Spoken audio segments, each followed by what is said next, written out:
As of today, this house is ours. Everyone else, please leave, said the unexpected relatives who visited. It was only a few days after Bradley passed away. 9 of them appeared out of nowhere at our house, claiming it was theirs. I just laughed at this. They, knowing nothing, looked at me suspiciously and demanded an explanation. Don't you know? Actually, this house is already mine, I challenged them, and revealed the wish Bradley had entrusted to me. Hearing this, they were shocked, their faces turning pale. I, Hazel Thompson, am 52 years old and work in the kitchen of a dining establishment. Hazel, can you work overtime today? No, manager, I've already told you that I can't. That's right. Her husband is still hospitalized, so we should have asked someone else to cover until he returns. My apologies, Hazel. You can go home on time without any issues. Our restaurant is a popular Chinese restaurant in town, known for its cost-performance ratio and beloved by people. The dishes offer great value, which is why we're busy with many customers every day. I used to not mind working overtime, but lately, since my husband Bradley has been suffering from severe cancer and living in the hospital, I have been leaving work on time. He is 2 years older than me, and we've been married for 30 years. But this is the first time he has had such a serious illness. The cancer, found during a health check, had already metastasized to several places, and his physical strength began to decline rapidly after receiving the news. It's unfortunate. Staying home all the time and working from home caused my strength to decline. He was an interior coordinator, working freelance from home, able to complete his job with just a PC. Thanks to him, I was able to avoid doing household chores and work freely all day. However, since he fell ill, I asked for consideration at work and adjusted my working hours. I start early in the morning and leave early when the shop starts to get busy. I want to provide his care as much as possible and have asked those around me to allow this. Everyone, I'm sorry for always causing trouble. What are you saying? Don't be so gloomy, it'll worry your husband. Really. Just act cheerful and take good care of him. Don't worry, the manager will take care of everything if something happens. Who do you think we are? Laughed my colleagues, joking around. When I asked, everyone accepted without any complaints. Moreover, they even suggested I leave early. The manager was concerned about my financial loss and adjusted the shifts to create the current work schedule. I am grateful to be able to work in such a wonderful workplace. When peaceful days return, I intend to properly reciprocate. Thinking this, I expressed my gratitude to my colleagues and signed the attendance book. I quickly prepared and hurried to the hospital. Ah, you must be Mrs. Thompson. The doctor just arrived and is talking with your husband. When I arrived at the hospital, a nurse noticed me and warmly greeted me. Upon her words, I quickly rushed to the hospital room and entered where Bradley was talking with the doctor. Your wife has arrived. Ah, you finished work. Thank you for your hard work. Bradley is older than me. Originally, he had a youthful face, and often people would think I was the older one. But since his cancer diagnosis, he seems to have aged rapidly. Now, he might look older than his actual age. His face, now thin, lacks the liveliness it once had, and his smile is weak. I won't be defeated by the illness, he initially said with a smile, but the body is honest. Contrary to his bravado, he is weakening day by day. I was just explaining the details of your husband's condition. How is my husband's condition? Doctor, please let me share the rest. Just as I was about to get information from the doctor, Bradley suddenly interrupted. At that moment, an ominous feeling brushed through my mind. The doctor seemed to sense something too, and quietly left the room with a nod. Hey, Hazel, how much time have we spent together since we got married? Bradley suddenly said, while looking out the window. Worried about his condition, I answered hesitantly. 30 years. 30 years, ha. It felt long, but looking back, it was like a moment. Stop it. It sounds like you're saying it's almost the end. Maybe another half a year, Bradley murmured as he reminisced. His words sounded as if he had accepted the end of his life, and I hurriedly tried to stop him. However, he started talking over me, avoiding my gaze. Just hold on for another 6 months. Really, it might even be sooner. I know my body better than anyone. Bradley slightly smiled as he looked down. The moment I heard his words, my worst fears seemed to become reality, and tears started to fall. I'm sorry for making you sad. I promised when we got married I would never make you sad. Bradley noticed my tears, chuckled awkwardly, and gently wiped them away. Tears welled up in his eyes too, and seeing this made me cry even harder. With a trembling voice, I couldn't stop crying. I'll need to apologize to your parents when I get there. I'm truly sorry for making their daughter sad. Stop it. Once he was gone, I would be alone for the rest of my life. We used to laugh and talk about staying together until the last moment. When Bradley spoke as if he had given up all hope of living, I couldn't hide my anger. Don't talk like it's all decided. Don't say such sad things. Hazel, nothing is decided yet. Medical science is advancing each day. Also, if we look at other hospitals, there might still be other possibilities. I'm going to pass on. Hazel. When I screamed, unable to accept reality, he gently held my hand and continued quietly. I'll be leaving this world soon. No, I absolutely hate that idea. Before I'm gone, I want to do everything I've wanted to do. I want to cherish every moment with you until the end. With that, Bradley began to talk about his plans for the coming days. I don't want to spend my remaining time in the hospital. I want to go home with you. And, Hazel, I know you're busy with work, but could you take a few days off? I want to go on the trip we had planned before. I want to fulfill all your wishes. So, please, Bradley said. Seeing his words and his posture, I painfully realized that this was not just a dream, but reality. I felt there was no more hope. Accepting that fact, I respected his wishes and, holding back my tears, I conveyed his intentions to his doctor. The doctor respected our decision and promptly arranged for his discharge. For safety, additional tests were conducted, and he was able to leave the hospital the next day. Thus, Bradley spent his last days in this hospital. Bradley, I came to visit. Hey, how are you feeling? Ready to go to the other world yet? Just kidding. Hazel, you're here too? I thought it was just Bradley. Sorry. Since we had some time before dinner, I decided to stay in the room as long as possible to be with him. Suddenly, Bradley's mother and his brother Marcus and Marcus's wife, Rita, came to visit. It's been a while, Marcus. Bradley's brother, Marcus, is 55 and works in construction but often skips work and holds no position at his age. He just goes through the motions day after day. His wife, Rita, is 34 and beautiful, but her expression is stern and her speech is rough. Her dominating attitude is notably different from the usual behavior towards others, and for some reason, it stands out to me. Despite being 74, his mother is very youthful and full of energy. However, her greed is clearly visible on her face. She loves Marcus abnormally and looks down on Bradley. I truly despise Bradley's family. Marcus always makes insensitive jokes, and Rita probably hates me as well. From the first time we met, she regarded me as an enemy and never misses a chance to make snide remarks. My mother-in-law doesn't treat us as humans and constantly irritates us. She sees Bradley not as a son, but as a money tree. She makes financial demands as soon as we meet. Marcus has a big family, doesn't he? You two don't have kids and both of you earn, so you must have some financial leeway. Could you provide a little support? This kind of monetary demand has become a norm. Marcus's family, including his mother, is a family of 9. After his previous wife ran away, he remarried while having 4 children. He has 2 children with Rita, and their household finances are extremely tight. They can't live on their income alone and are always asking us for financial help. What's with the crowd? What an attitude!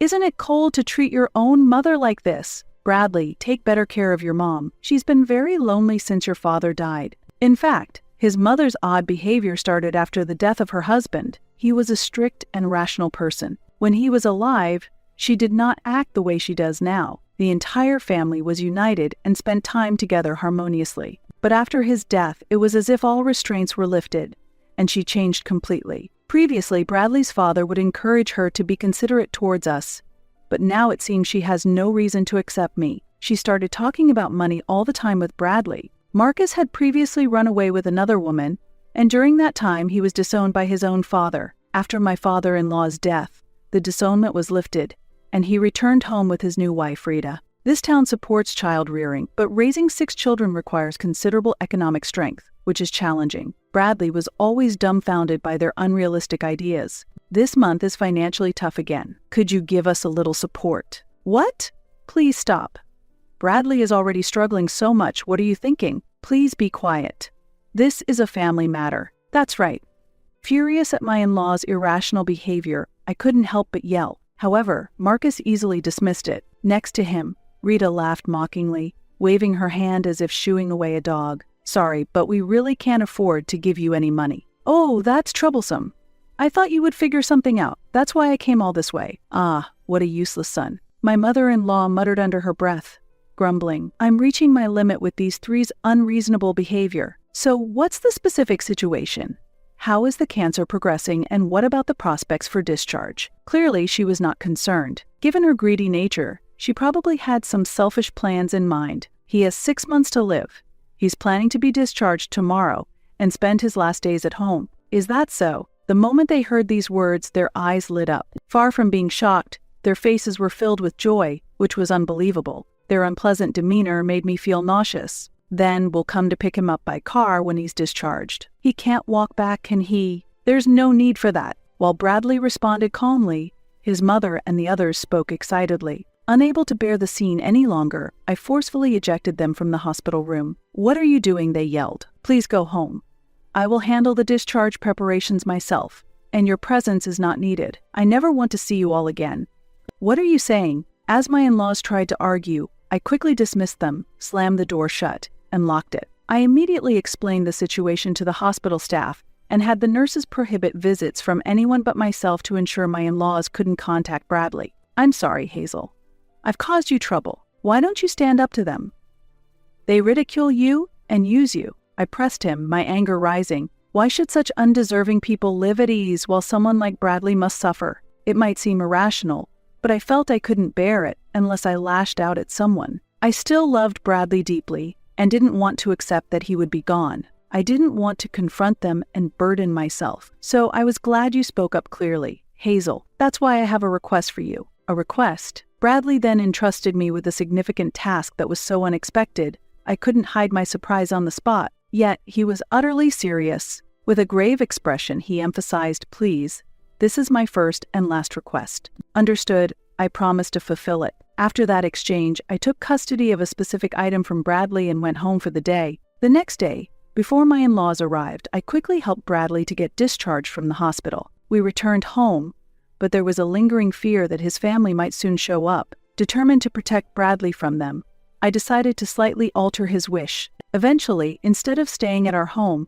I asked an acquaintance if we could live in their villa for a while. "It's sad to leave our home, but as long as you are with me, anywhere is home." Bradley smiled shyly at that, and I couldn't help but blush. After explaining the situation at work, I took a long leave of absence. My wish was to be by Bradley's side until his last moments. With the help of friends, Bradley spent his remaining days quietly, and his end came peacefully. 6 months later, he quietly passed away. At the funeral, I saw my in-laws for the first time in a long while. I was on guard, expecting them to say something, but instead of showing sorrow, they just looked at me and smiled smugly. The moment I saw their unpleasant smiles, I felt a chill. What could this possibly mean, I wondered. Soon I would come to understand the meaning behind their laughter. After the funeral, as I was sorting through Bradley's belongings at home, the doorbell rang. When I opened the door, there stood my mother-in-law and Marcus, laden with numerous bags. "We finally found you.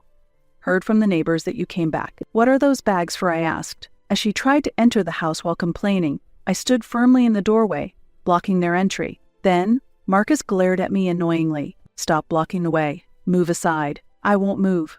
"What's in those bags? And have you brought your kids too? What are you thinking?" Behind Marcus, his entire family was present. It was a confusing situation, but panicking would play right into their hands. Clearly, they had concocted some plan and had come to our house with it. Confronting them firmly, I stood my ground. Then, my mother-in-law, with a mocking laugh, said something astonishing. "From today, this house is ours. You have to leave." Hearing her words, I was taken aback. My in-laws, all 9 of them, had audaciously planned to take over our home as their own. Faced with their unimaginable audacity, I was at first speechless and silent. My son's possessions naturally belong to his blood-related family, don't they? "He has left this will for us," my mother-in-law said, showing me the will while laughing. However, upon hearing her words, I couldn't help but burst into laughter, overwhelmed by the absurdity of their actions. "What's so funny?" My reaction seemed to irritate them. Rita peeked out from behind Marcus, glaring at me angrily. Wiping the tears from my laughter, I faced their displeased looks and delivered a shocking truth. "Don't you know?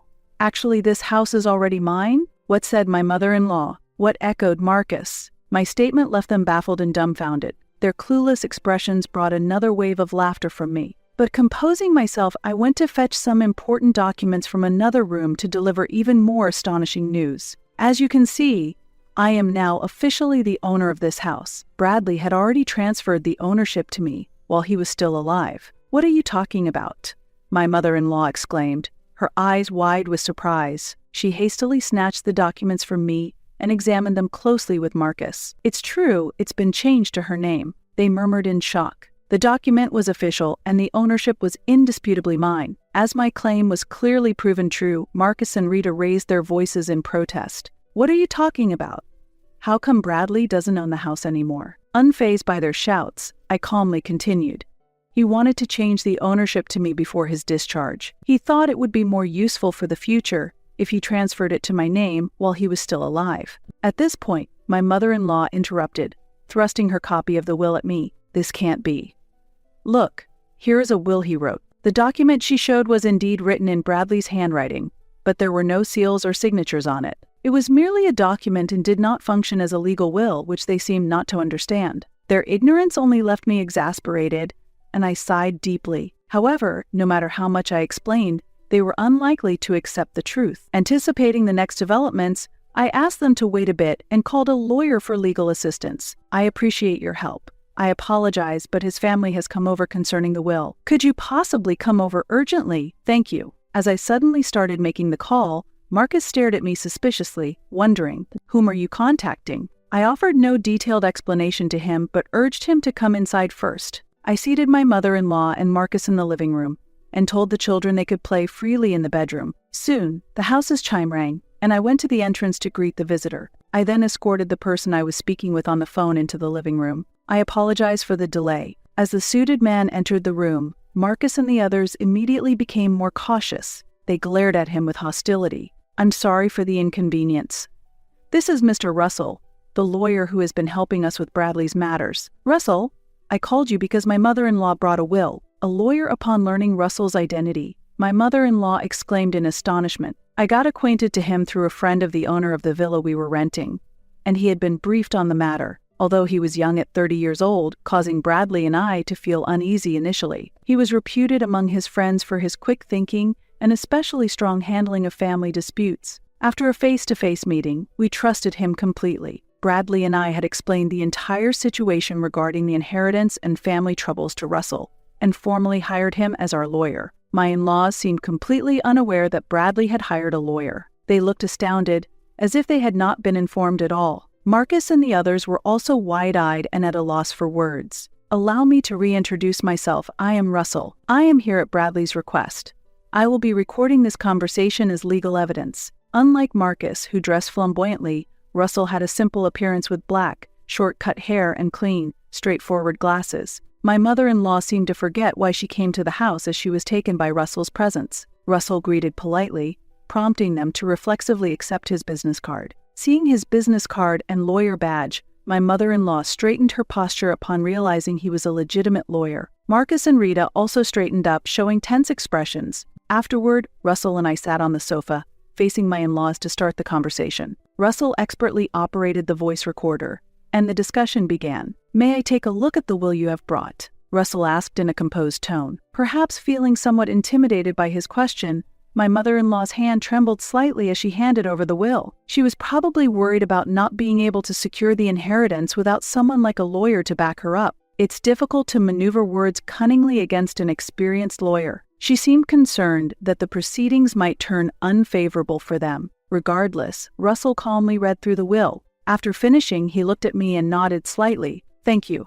I will return this to you now," he said, handing the will back to my mother-in-law with a polite smile. His reaction only fueled her anxiety further. "Was that really Bradley's will?" she asked. "Yes, indeed, it appears to be Bradley's will," Russell confirmed. "See, with this, the house becomes ours," she suddenly began to assert confidently. However, Russell promptly tempered her expectations by adding, "That will is an older version, though." "What do you mean?" the mother-in-law exclaimed in surprise. "It seems you did not catch that."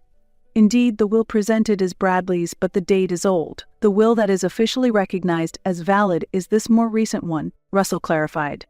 He then pulled out a newer will from his bag. This will was more recent than the one my mother-in-law had, and it read, "I leave all my assets to Hazel. The previous will I wrote for my mother is hereby revoked, and this document shall stand as my official will." "What? Let me see that." Rita snatched the will from Russell to verify it herself. It had a more recent date, a seal, and even a fingerprint impression, and it stated that a lawyer had officially been commissioned, making it clear which will was valid. Rita and Marcus's faces turned pale as they realized the situation, and my mother-in-law could only quiver her lips in shock. So, what is the effect of this will? Unfortunately, it is just a worthless piece of paper. That can't be. At that moment, Marcus furiously confronted his mother. Despite the lawyer's presence, he swiftly pressed her, accusing, "You said all the inheritance would be yours." Marcus's words were so fierce, it almost seemed he was about to become physically aggressive. Rita tried to intervene, but Marcus's strength overwhelmed her attempts to calm him, and he continued to shout abusively at his own mother. My mother-in-law cowered under Marcus's angry voice. The scene was truly chaotic. Seeing this, I sternly glared at Marcus and spoke in a calm voice. "Please stop causing a disturbance in someone else's home. It's really troublesome." "What did you say?" Marcus retorted. "If you cause any more trouble here, Russell will confirm everything, and if necessary, we will consider taking legal action." The mention of Russell's name seemed to snap Marcus back to reality. He was facing a lawyer. No matter how much Marcus, who was not well-versed in law, resisted, it was futile, and he nervously sat back down on the sofa. By the way, did Bradley truly write this will himself? I asked my mother-in-law amid the now silent room, as she claimed that Bradley willingly wrote the will during his hospital stay. I waited quietly for her to elaborate. "Yes, he did. Bradley wrote it for me while he was in the hospital," she said, unable to hide her irritation. "Really? Was Bradley happy to write it?" I probed further. Her irritation was evident as this questioning began to feel like an interrogation. "Enough already." "That's what I've been telling you. What are you trying to ask?" Rita interjected sharply, and my mother-in-law nodded in agreement. I caught Russell's eye and gave him a signal. Receiving my cue, Russell adjusted his glasses and nodded affirmatively to me. This was his way of giving the green light, and I was about to reveal a significant fact to my in-laws. "That's an interesting story, but it seems a bit off. Actually, hospital surveillance cameras recorded you forcing Bradley to write the will." As I spoke, I pulled out my laptop from my bag and inserted a USB drive provided by the hospital into the computer's port. Bradley had confided in Russell that he was coerced into writing the will. We informed the hospital of this fact, and they were cooperative, providing us with the surveillance footage. I quickly downloaded the data and displayed the video on the screen. "We'd be in trouble if you died and the inheritance didn't come through," my mother-in-law could be heard saying in a threatening tone as she coerced Bradley to write the will. The footage clearly showed her pressuring Bradley to write the will, with Marcus and Rita also present and involved. "If you don't want anything bad happen to your wife, just write the will quietly," they could be heard urging Bradley in the video. "Hey Bradley, just sign this and nothing will happen to her, so don't worry." This video was taken 3 days before Bradley left the hospital. My in-laws were questioning Bradley about the progression of his cancer to secure the inheritance. "No, it's not like that. It was just a joke that went too far, really. I saw a drama before going to the hospital where the villain looked so cool.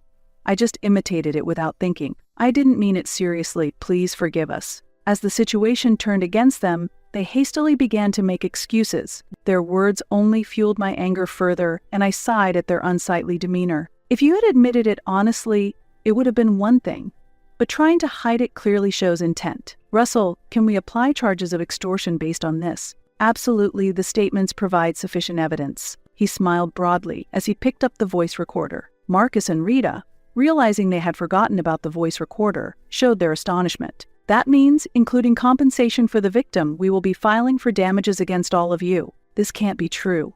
"Wait a minute, Hazel. It was only Mom who made him sign. We were just watching. We didn't force him to sign anything." Rita desperately tried to distance herself from the responsibility. This led to an unpleasant argument between my mother-in-law, Marcus, and Rita. "It was you two who offered to help get the will written, wasn't it? You said you would handle it properly, Mom. We were just watching. You were the ones rushing Bradley to write it quickly. That was because Bradley's medical appointment was approaching. It wasn't about rushing the will, there just wasn't much time, and we thought it should be done before Hazel arrived. It seemed they might have been advancing their plan while I was not around." Rita continued to provide more testimony, but in the heat of the argument, she seemed unaware of the significance of her own statements. The quarrel was so intense it made me want to cover my ears. Meanwhile, the children who had been playing behind the scenes seemed to notice the commotion and gathered around us all at once. Among them was a child as young as 2 years old. The anxiety in the children's eyes was evident. The children were not at fault, I understood that much. Therefore, I quickly called over my eldest nephew, a 5th grader, and guided the children to another room so they wouldn't have to witness the unsightly fight among the adults. He couldn't grasp what was happening. but he took his brother and sister to the room as instructed. Once the children had left, I calmly criticized the 3 adults. "Isn't this shameful? What kind of parents are you? What are you talking about? Denying your own responsibilities and blaming each other in front of the children. Don't you think it's pathetic? You're just trying to escape responsibility." Upon hearing my words, Rita suddenly remembered the children who had left, and she showed a remorseful attitude in front of me. "I truly am sorry. I acknowledge everything, not just the threats. Please forgive us." Marcus and his mother also quickly apologized next to Rita, trying to gain some forgiveness. "We need to support our children, so please help us with the financial part. I also don't know how I'll manage from now on. If we are charged with damages, we're done for. Please overlook this. If there is a sin, I will atone for it." They were begging for forgiveness while crying. However, their attitude only fueled my anger further. In the end, all you think about is yourselves and money. I can't sense any real remorse from you. That's not the intent. It's just that we're financially strained, and we wanted you to understand our situation. Do you realize that saying such things just sounds like you're making excuses? Caught by my words, Marcus involuntarily fell silent. His mother and Rita likely felt the same. Without giving them a chance to apologize further, I threw even harsher words at them. "I have no intention of forgiving you. If you truly are concerned about your children, you should be looking to increase your work to repay your debts. Isn't everything that happened a result of what you did to Bradley? It's all your fault. Yet, why should I forgive you? It's unreasonable." They were left speechless, with no room to argue. "If you understand, then please leave. This house is important to me, and I have no intention of living with you. Hazel, please forgive us. We were wrong. Hazel, please help us." They begged for forgiveness, but I coldly refused them. "If you say another word, I'll call the police." Finally, fearing the threat of the police, they showed signs of panic. They quickly gathered their children and belongings and left the house. Russell and I watched their departure with a cool gaze, and we immediately locked the door after they left. We sighed in relief, finally settling the matter. Afterwards, I asked Russell to promptly initiate the process for claiming damages. He had already prepared everything, and the claims process proceeded smoothly. The 3 were charged $30,000 in damages for coercing Bradley into signing the will. Unable to pay the large sum, they proposed a settlement, but I made no concessions. "I will insist on full payment. Because I refused to negotiate, their lives changed significantly. My mother-in-law had to care for 6 children alone from morning to night, and Marcus and Rita were forced into a life of continuous hard work. They sold their house and moved into a cramped apartment, all 9 of them. While they continue to pay the damages, there is no prospect of their lives becoming easier anytime soon. They will continue to live under difficult circumstances, at least until the youngest child becomes an adult. Thus, I successfully severed all ties with them. After sorting through our belongings, I still live in the same house. While I continue my daily work, friends from work visit occasionally, so I hardly ever feel lonely. Every day, I stand before Bradley's portrait and continue to talk about daily events to him. This is the last promise I made to you. Even if I fall ill and am taken to the hospital, my daily ritual of talking to you will never cease. On that day, as Bradley neared the end of his life, he shared one final wish with me. It was for me to talk to him daily. "I love your voice and our conversations more than anything, so I hope you will keep talking to me every day, so that your voice can reach me even in heaven." After he passed away, I solemnly vowed to keep the promise I made to him. Until the day I depart to join him, I will maintain our bond by never